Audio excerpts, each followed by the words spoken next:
하나님 말씀 함께 보겠습니다. 호세아서 12번째 말씀, 호세아서 7장 8절로 16절입니다.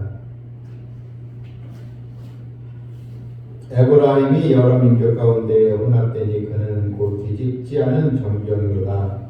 이방인들이 그의 힘을 삼켰으나 알지 못하고 백발이 무성할지라도 알지 못하는도다. 이스라엘의 교만은 그 얼굴에 드러나나니 그들이 이 모든 일을 당하여도 그들의 하나님 여호와께로 돌아오지 아니하며 구하지 아니한다. 에브라임은 어리석은 비둘기같이 지혜가 없어서 애굽을 향하여 부르짖으며 아수르로 가는도다.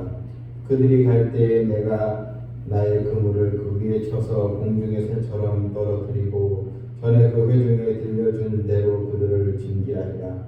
바있을진저 그들이 나를 떠나 그릇 같으니라. 패망할진저 그들이 내게 범죄하였음이니라.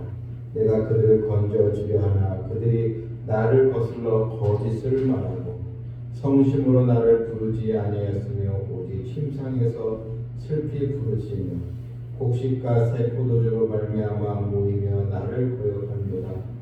내가 그들 팔을 연소시켜 힘 있게 하였으나 그들은 내게 대하여 악을 피하는도다.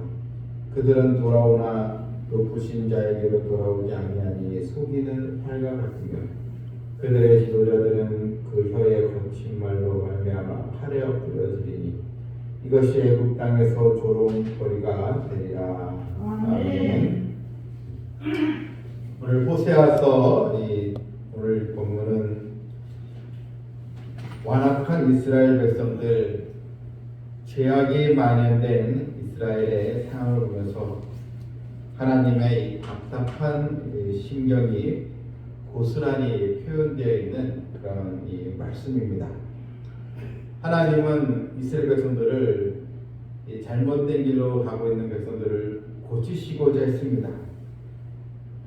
죄악으로 병든 이스라엘을 치료하시려고 하셨지만 그런데 이 백성들은 하나님의 치료의 손길을, 회복의 손길을 오히려 거부하고 오히려 거짓과 또 죄악의 삶으로 또 이 백성들이 치닫고 있었으니 마치 의사가 환자를 고치고자 또 수술을 하려고 이 환부를 수술칼로 가르고 하지만 너무나 이 환자가 병세가 위독해서 또 손쓸 수 없을 만큼 이 환자가 아주 이 병이 크게 진행이 됐을 때 그 의사의 답답한 마음처럼, 하지만 하나님은 전능하시기에 얼마든지 백성들을 고치실 수 있지만 그런데 이런 하나님의 은혜 손길마저 백성들이 거부하는 그런 상황에 지금 놓여 있는 이 모습입니다. 이스라엘 지도자들의 이 패역한 모습, 또한 반면에 그 백성들은 너무나 어리석고 판단력이 없고 잘못된 것을 좋다고 얘기하는 그런 또 백성들의 우매한 백성들의 모습. 지도자들은 교활하고 교만하고 백성들은 우둔하니 여러분 이 나라가 제대로 되겠습니까? 오늘 본문 8절을 보게 되면 이스라엘의 상황을 아주 재밌는 표현이 하나 나와 있습니다. 8절에 에브라임이 여러 민족 가운데 혼합되니 그는 곧 뒤집지 않는 전병이로다. 에브라임, 이스라엘을 말하죠. 이스라엘을 보니 지금 상태가 여러분 뒤집지 않는 전병이로다. 자, 여러분 이 부침개 많이 하시죠. 프라이팬에 기름 넣고 이제 뭐 빈대떡도 하고 파전도 하고 부침개를 하는데, 근데 부침개를 하게 되면 몇 번씩 뒤집어야 되잖아요. 그렇죠? 안 뒤집으면 어떻게 됐습니까?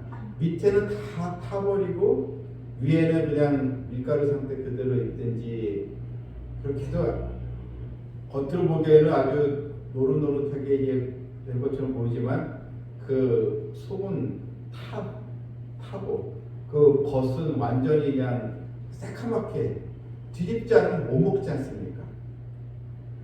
그런 상태라는 거예요. 지금 이 이스라엘의 상태가 뒤집지 않은 전병이로다. 겉으로는 그냥 먹을 만큼 게 보이지만 뒤집지 않았기에 그 속은 아주 까맣게 타버린 상태. 이것이 이제 에브라임이 여러 민족 가운데 혼합되니, 그러니까 혼합이라는 것. 이것은 바로 여러 민족과 함께 하나님도 섬기고 우상도 숭배하고 이런 혼합주의 그 신앙. 그러니 여러분, 전능하신 하나님, 유일하신 하나님께서 이 백성들을 고치려고 하는데, 백성들은 하나님도 믿는다고 하는데 또한 우상도 따라가니, 그러면 하나님께서 이들에게 심판을 내리시지 어떻게 이들에게 은혜를 주시겠냐 하는 것입니다. 세상과 혼합되어 있는 뒤집지 않은 전병같이, 결국 이 전병, 뒤집지 않은 전병이라는 그 뜻은 결국 이 백성이 소망이 없구나, 전병으로서의 그 가치, 또 전병으로서의 그 음식인데 아예 못 먹는 음식이 되어버리고 말았구나, 완전히 패망한 그런 패역한 모습, 그걸 이제 뜻하고 이제 있는 것입니다. 또한 9절에 이방인들이 그의 힘을 삼켰으나, 이방인들에게서 전쟁의 소용돌이에 빠져서 이런 백성들이 그런 위기를 당했으나 깨닫지 못했다는 것입니다. 알지 못하고 백발이 모성할지라도 알지 못하는도다. 결국 깨닫지 못할 백성이 되었다는 것입니다.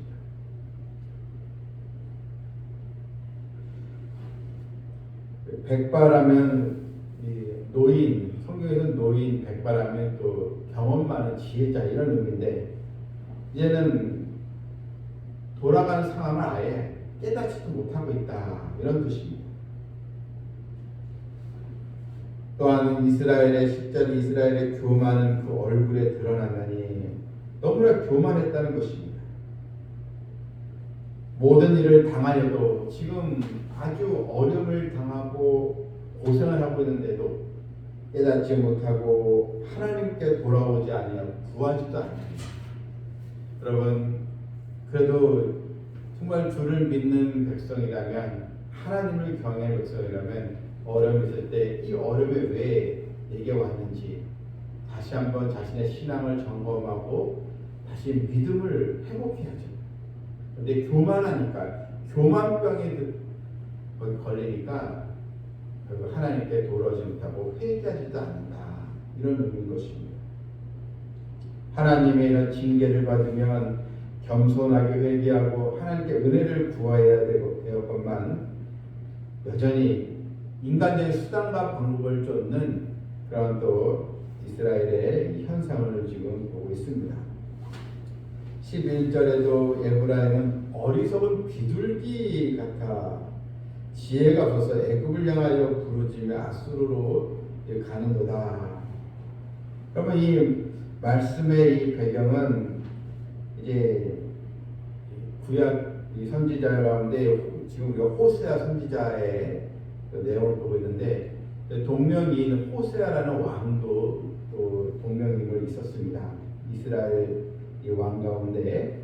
근데 이 호세아가 이제 왕이 되었는데, 근데 아수르에게 막 강대국인 아수르에게 조공을 이제 바치다가 아수르를 배반하고 애굽을 이제 따라간 것입니다. 이집트의 도움을 받고자 그런 한마디로 나라 운영을 결정을 잘못한 거죠. 그러면 한 나라도 보게 되면 결국 왕과 이 대통령과 이런 지도자의 선택이 얼마나 중요한가를 성경에도 우리에게 보여주고 있습니다. 이걸 배반하고 애굽을 의지했다는 것입니다.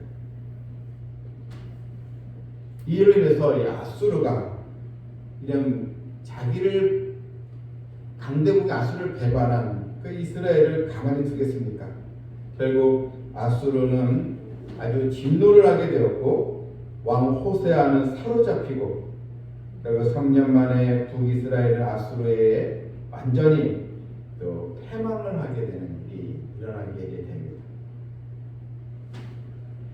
그래서 어리석은 비둘기같이 지혜가 없어서 애굽을 향하여 부르짖으며 그때 위기에서 하나님을 더 찾아야 되는데 애굽, 여러분이 애굽이라는 것은 바로 우리에게 세상을 또 의미하는 것입니다.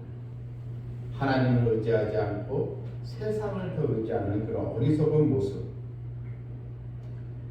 12절에 보게 되면 그들이 갈 때 내가 나의 그물을 그 위에 쳐서 공중에 새처럼 떨어뜨리고 이제 애굽에게 도움을 청하러 갔다가 하나님의 또 심판을 받고 나의 그물을 그 위에 쳐서 공중에 새처럼 떨어져 결국 이 모든 계획의 수포로 돌아가고 이제 말았다는 것입니다.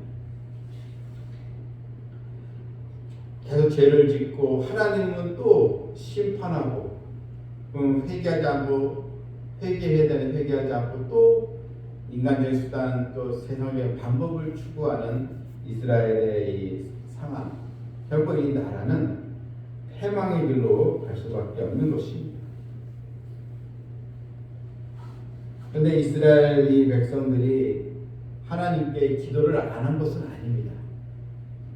그러나 이들의 그 신앙생활, 기도생활은 하나님께 보시기에 겉과 속이 다른 위선적이었다는 것입니다. 그 내용이 여러분 그 13절부터 나오죠. 화이슬진저 그들이 나를 떠나 그릇 같음이니라. 패망할진저 그들이 내게 범죄했음이니라. 내가 그들을 건져주지 않아 그들이 나를 거슬러 거짓을 말하고 성심으로 나를 부르지 아니하였으며 자 성심으로 나를 부르지 아니하였다. 이게 무슨 말입니까? 성심으로 하나님을 찾지 않았다. 그러니까 겉으로는 하나님께 예배드리고 하나님께 기도를 하긴 했으나 그러나 그 마음은 너무나 형식적이고 미선적인 신앙적이었다는 것입니다. 그러니까 하나님께서 모든 걸 꿰뚫어 보시는데 성심으로 나를 부르지 않았다. 그러니까 진실함이 없었다는 것입니다. 그냥 번성으로 신앙생활하고 있었다.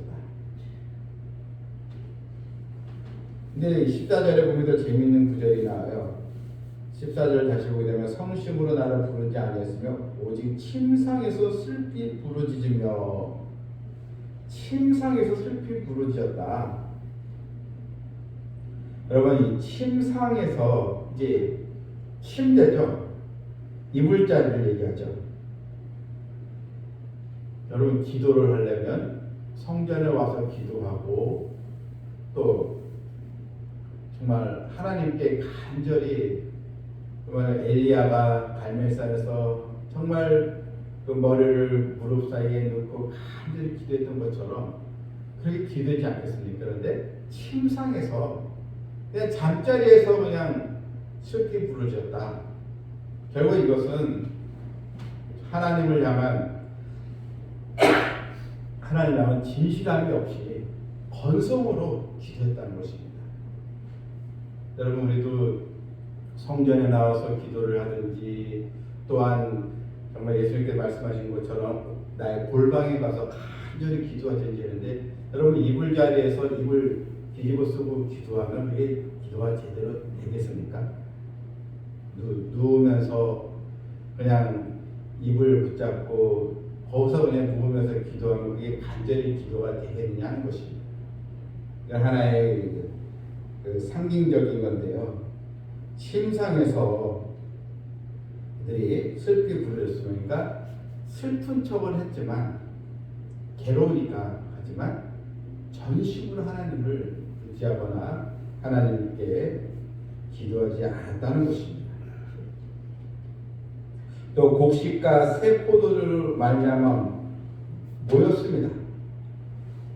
그런데 곡식과 새 포도주로 말미암아 모이면 나를 거역합니다. 그러니까 모이긴 했어요. 예배자로서 모이긴 했지만 그들이 예배당에 나온 예배 처소로 나온 이유가 뭐냐면 정말 하나님을 경외하고 하나님을 의지하고 믿음으로 나온 것이 아니고 곡식과 새 포도주를 말미암아 모였다는 것은 함께 사람들끼리 어울려 먹고 마시며 교제하는 것, 그것 때문에 나온 것이지 하나님께 나오지 않았다는 것입니다. 우리가 신앙생활도요, 교회에 나오는 목적이 하나님을 진심으로 예배하고 하나님을 경외하고 나와야죠. 그냥 사람 만나러 나오고 또 그냥 교회 나온 것이 사람과 교제 때문에 나오고 인간적인 뭐 이런 문화생활처럼 그렇게 나오면 안 된다는 거죠. 그걸 지금 호세아서에서 고발하고 있는 것입니다.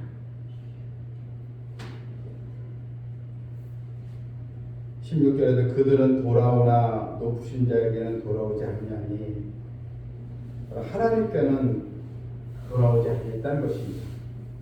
속이는 활 같으며 했습니다. 여러분, 속이는 이 활 같다. 이게 이제 다른 번역서에서는 이게 느슨하게 풀어지는 활, 또 빗나가는 화살. 그럼 정확한 관역을 조준하고 활을 쏴야지 이게 효과가 있지 않습니까? 근데 맨날 활을 쏘는데 활이 빗나가면 무슨 의미가 있겠느냐 하는 것입니다. 관역이 한참 빗나간 화살을 쏘는 것처럼 전혀 효율적이지도 않고 하나님께 진정한 마음도 없는 그런 겉모습과 형식적인 신앙을 지금 고발하고 있는 것입니다. 우리는 회개에 기회가 있을 때 여러분 먼저 우리의 마음이 강박해지지 않도록, 마음이 강박하고 죄악에 너무나 마음이 가 있으면 회개할 기회를 놓치고 하나님의 권면의 말씀도 잘 받아들이지 못하는 것입니다.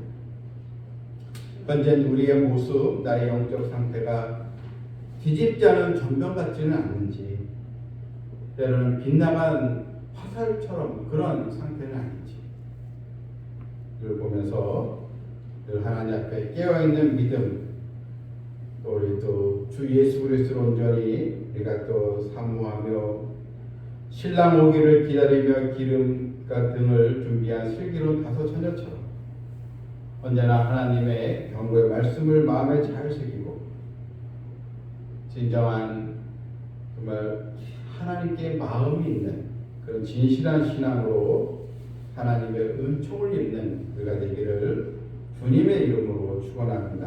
아멘. 하나님, 뒤집지 않은 전병과 같이 또한 빗나간 화살같이 겉모습은 신앙인 것 같고 또 교회를 나온 성도 같지만 그런 실제 삶의 현장 속에서 하나님을 경외하는 믿음이 없다면 여러분 이 미선으로 가득한 이 신앙이 어찌 열매를 얻을 수가 있겠습니까? 하나님, 다른 사람을 먼저 판단하기보다는 나의 모습을 잘 또 판단해서 이제는 진실한 신앙으로 하나님의 은혜를 입도록 도와주시옵소서. 예수님의 이름으로 기도합나이다.